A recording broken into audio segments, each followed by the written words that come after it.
Joining us here on our conversations with directors for NorthWestFest is Peter D. Findlay, a director, executive producer, and writer of the documentary Company Town. It was nominated for 4 Academy of Canadian Television and Cinema Awards, including Best Direction in a Documentary Series for Peter. It's playing as part of NorthWestFest from Thursday, May 6th until Sunday, May 16th, and you can stream it, of course, with all films at northwestfest.ca. Peter, this story starts possibly maybe before the film actually begins in the mid-'80s, around maybe the free trade agreement in North America.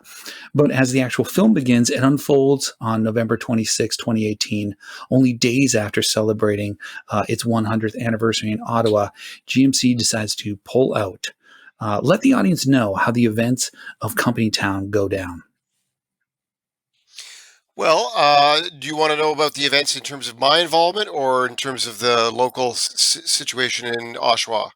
Yeah, You mean both, just to give people both? an Okay. overview of Well, the film.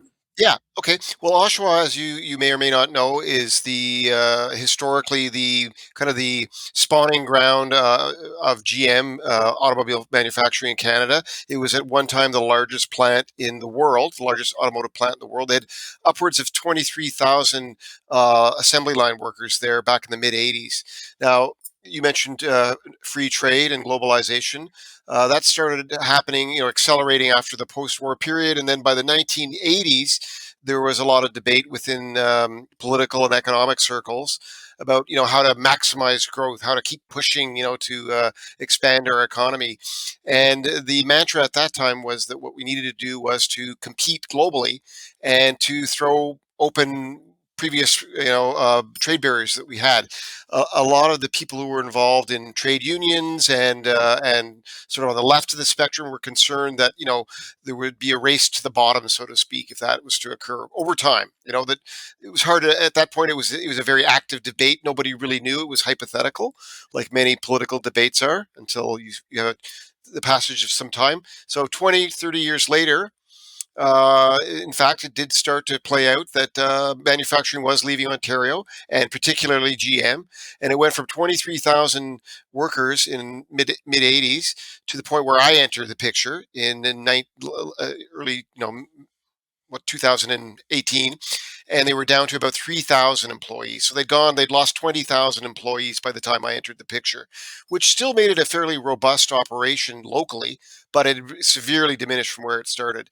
So I looked at that. I was actually teaching at one of the local colleges, Durham College, in a filmmaking program, and I'd trundle along the 401 every day, and I'd sort of cast an eye, towards the plant I was going by, and go, "Wow, that thing is massive!" It was just like it was the size of a medium-sized town, not a small town, but a medium-sized town. Smokestacks everywhere, huge parking lots. But the one thing that you couldn't miss was that there weren't many vehicles in those parking lots. I heard, like everybody else, about the loss of jobs over time, and I was just sort of curious about what was going on. Then I was driving to work one day, and I hear on the radio that GM is shutting operations at the end of the next year. And I thought, wow, there's a huge story. I mean, if this had happened around the time of the free trade debates, of course, everyone would have been, up in arms and saying, look, this is exactly what we were worried about.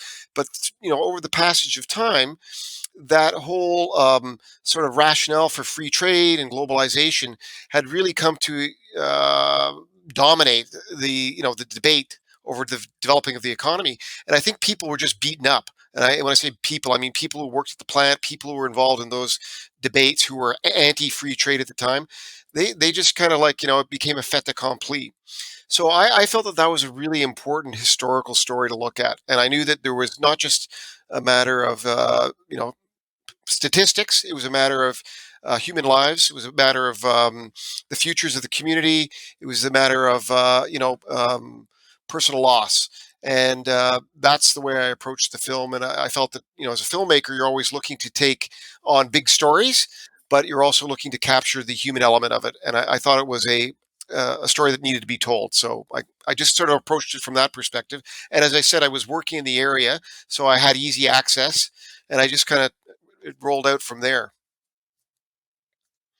Now, as the days Um, pass, this kind of countdown to the downsizing of the plant, right? Like tension mounts.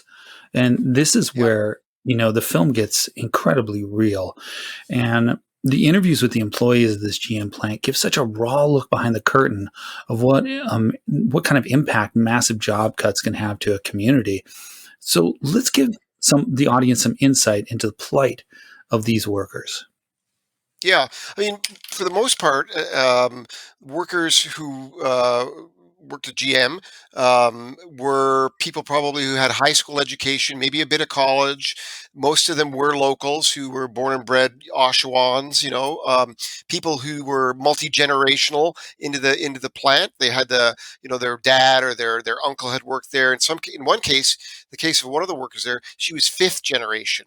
So her great grandfather, her grandfather, her father. It just was a kind of truism that if you lived in Oshawa, you were going to end up either working at the plant or doing something related to it. So it was it was really a part of the community. It wasn't just a job. It was kind of like a a band of brothers and sisters, mainly brothers in the earlier part, but a lot of women joined it in the later decades.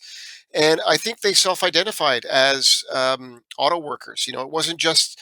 I mean, it was punching a clock like any job in an industrial setting. I mean, it's hard work, it's grueling work, but they really found their community as being part of the GM family. And they were loyal to GM over all those decades, and they thought that they would go on forever, even though the plant was, it was diminishing in size. There, I don't think anyone who worked there had. They were certainly concerned, but it caught everybody flat-footed completely. They were devastated when they heard the news. Yeah, and one of the people that is fighting on behalf of these workers that's featured in the film is Jerry Dias, and he works for Unifor, which is actually the union of these workers. But I don't know that he always comes out looking like the protectors of his members, even though I think that's probably at his core what he really wants to do. He draws the ire of a lot of these members, and you can understand why they're upset. But you do an excellent job of showcasing to the audience what a kind of a complex balance there is in this relationship between, representation of the union itself and the workers, particularly when, they can't get the kind of deal that they deserve. So can you give the audience a little bit of insight into that kind of delicate dynamic of that kind of relationship in the film company town? Yeah. Well, Jerry is like a lot of union leaders. There's a lot of push and pull on him. I mean, his primary objective in any given situation where there's a labor struggle involved, a strike, or in this case, a plant shutdown, it's to do what he can for his members to get as much possible return before they shutter the plant and head out of town. So that was his primary focus. The criticism that comes internally from his membership is that he should probably have known it was coming because he is privy to high level discussions. He knows the history of General Motors, like many multinationals, where their primary allegiance is to their shareholders and not necessarily to the communities that they're working in. So there was a feeling like Jerry should have known better, I think, for some workers. For other workers, I think there was a feeling that Jerry's brand of trade unionism had kind of drifted away from the more militant, let's make them suffer while we can. Let's really hit them where it hurts, either in the form of a walkout or a strike or something like that. I feel that kind of was uh, not abandoned. That's probably too strong a word, but that form of militancy was just left on the table, and it was more in the vein of mounting public relations campaigns, having high level talks with the manufacturer. Um, they There was a large constituency within the unit that wanted to really take it to the streets. They want to shut the plant down. And Jerry wasn't going to go that route. Now, there's mitigating reasons why he didn't do that, not the least of which is that he already knew they were closing.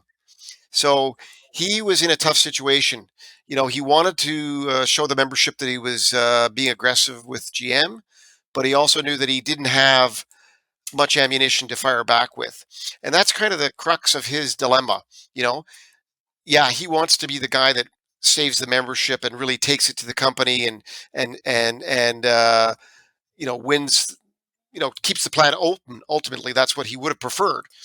But at the end of the day, as he says in the film, I can't remember what his exact words were, but the gist is, you play the. I think he actually said you play the hand you're dealt. So that's his perspective. Now, that's a pretty, kind of uh, pragmatic perspective. Some people say, yeah, you could play the hand you dealt, or let's just like go all in on this and let's make them see if we can get them back to the table in a more meaningful way. At the end of the day, Jerry comes down somewhere in the middle in terms of what he accomplished. If you're a Jerry Dias fan, you'd say, "Hey, he got us the best deal he could in bad circumstances." And if you're not a Jerry Dias fan, you'll say, he could have done better. So, he's kind of a bit of a Shakespearean character from my perspective. He's a guy who, he flew close to the sun. He became probably the most powerful industrial trade union leader in the country. Thought he could talk his way into a better deal, and in the end, as he said, he kept, the footprint. But is that enough? I guess we'll know over time. Yeah, and I guess one of the hurdles in shooting this could have been the fact that you didn't have a lot of direct contact with anyone from GM necessarily, and that also you weren't able to necessarily shoot in the plant. When you look at things like that, do you see that as something that you have to get around, or do you kind of perceive it as more like, you know what, this is just another way for me to be able to shift my focus in this film? I think it's a combination of both. I mean, early on, I was really adamant that I had to get into the plant. I felt it was, how can you make a film about workers without showing them in their workplace where they spend the majority of their time? But GM was quite intransigent about not letting us in. They came up with various reasons. I didn't personally think any of them were that valid. I mean, one of them being we just don't do it. Well, I know that's not true because I've seen films shot on the plant floor there, promotional videos, other documentaries have been shot there in the past. I think this was just a lose lose scenario for the company.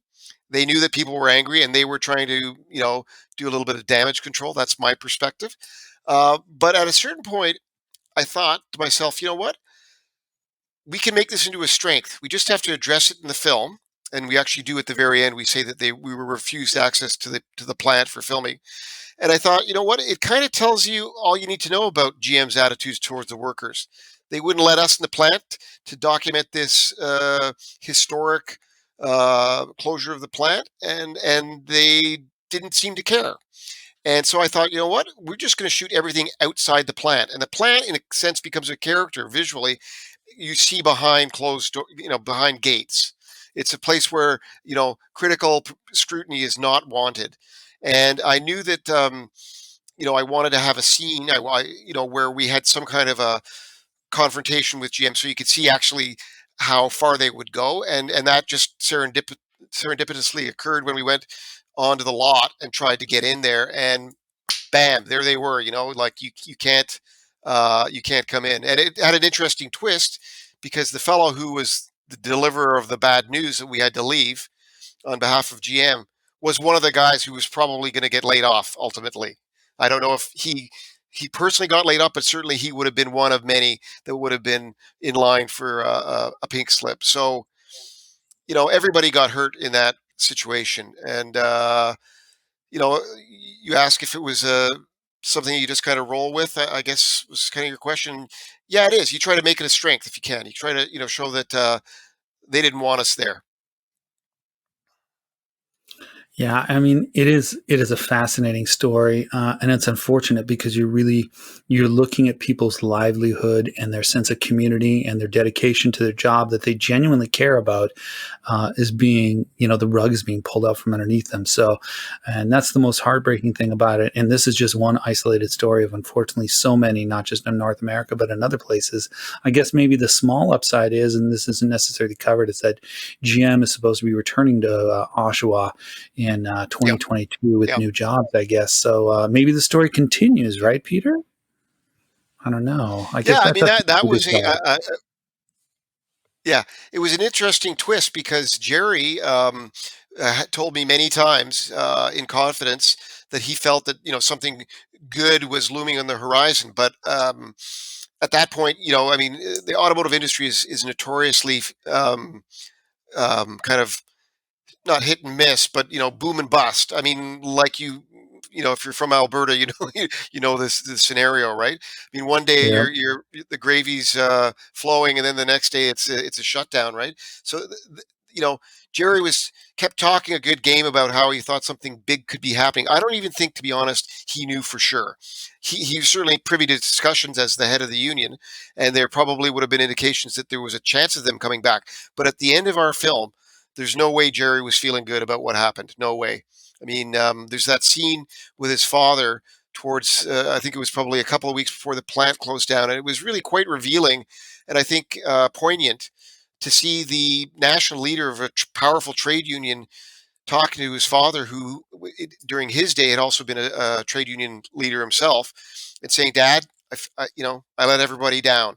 It's a moment between a father and a son that I think most people can relate to. Most men who've had a father, certainly if you followed in their footsteps in the way that Jerry did, and Jerry was just really, disappointed in the circumstances, but more importantly to him, I think disappointed in, his inability to get a more positive outcome. I mean, they kept the lights on, and the plant is coming back. They're going to be manufacturing electric cars down the road, but all those workers that got laid off, there were about 3,000 of them, direct jobs, they're not going back unless they didn't take a buyout. I should make that clear.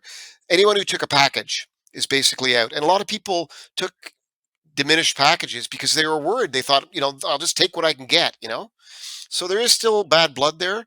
Um, and I think that's just inevitable when you have unaccountable corporations making decisions that affect people's lives. Our guest today, Peter D. Findlay, director, executive producer, writer of Company Town. It was nominated for 4 Academy of Canadian Television and Cinema Awards, including Best Direction in a Documentary Series for Peter. It's playing as part of NorthWestFest from May 6th to Sunday, May 16th. And of course, you can stream it, as is the case with all films, at NorthWestFest.ca. Peter, thank you so much for your time, and thank you so much for the film. A fascinating look at a really unfortunate turn of events. Thanks, Christian. I really enjoyed talking to you.